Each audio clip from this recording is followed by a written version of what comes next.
It's a fair one and everyone listen to a song. I advise you not hide your feelings. And pretend to be okay. So I'm Solomon. Some of you may know me as Solomon Sounds. I'm most famously known for working with the late great XXX Tentacion from beginning to end. It was a super special time. You know, it's almost like we didn't realize it at the time, but we knew special things was happening every single day. We knew history was happening every single day. Like, he was, you know, breaking records and doing all these amazing things, building this amazing connection with his fans. And to be honest, I'm just super happy to be a part of it. I am Cleopatra Bernard. I'm the mother of the late XXX Tentacion, and I also run the XXX Tentacion Foundation. One of his quotes that I would always say is, to whom much is given, much is required. And so he also wasn't big on doing things and having a camera in people's faces. He always felt as though that wasn't genuine. If you're doing something for someone or helping them in any way and then you're filming it to put it out, he felt as though that would be, you know, bragging or doing for clout, so to speak.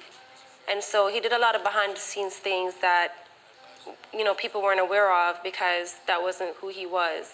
Even for this NFT drop now, just even thinking about it, it's like there's so many special things that happened before I was even involved. You know, certain things that helped me even become more of a fan when I was watching on the SoundCloud sideline like everybody else. So I think that's another really important part about this drop, and, you know, giving the fans exactly what they want, what they've been asking us for. You know, my DMs to this day are filled up, if I show you them, you know, of fans asking for the early music, of them asking for the documentary, of them asking for super special content. Because, you know, he was a hero to them. He was like a god to them. And for me, it makes me feel excited that we're able to help deliver this stuff. One of my biggest things is always trying to figure out ways to help, you know, to have people continue to donate. And it's hard because, like I said, I don't brag. I don't always put out everything that I'm doing. And so this is why this drop is so important, because it also helps us to raise money for the foundation so we can continue to help others as well.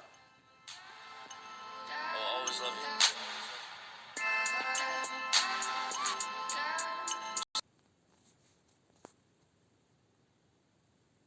I do this for my fam. Oh, anybody that says otherwise, case closed, my nigga.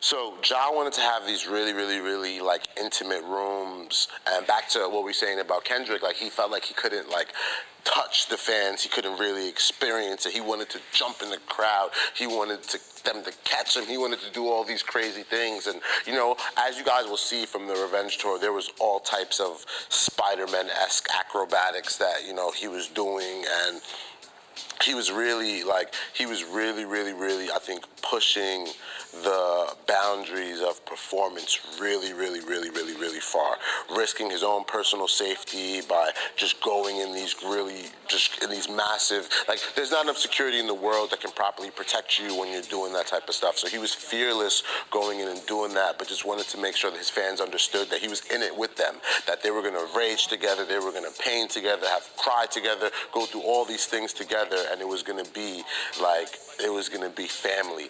And another great thing about that is, like, yo, no matter what it was, like, before he would leave the stage, he would give this amazing speech.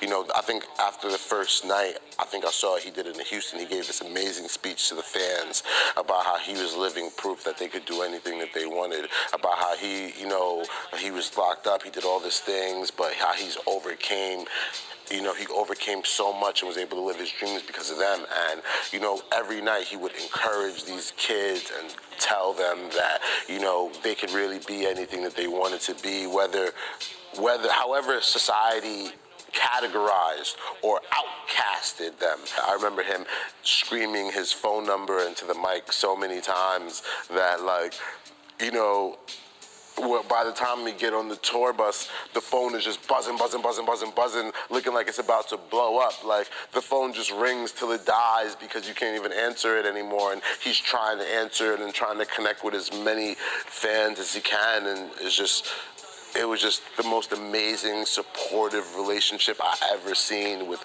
fans and artists, with supporters and the artists, because he didn't even like to call them fans. They were really like his family. There was a lot of times where, you know, the show would almost feel like, it would almost feel like he was like a music jukebox. He would just scream out to the fans, "What y'all want to hear next?" They was controlling the show. It was like, it was that exciting, and just, it was just amazing to watch, man. And he didn't even like the word fan. He more so treated them like supporters. So for us now, it's like, we want to do the best of our ability to give what we can to the supporters. He's not here. They've supported us.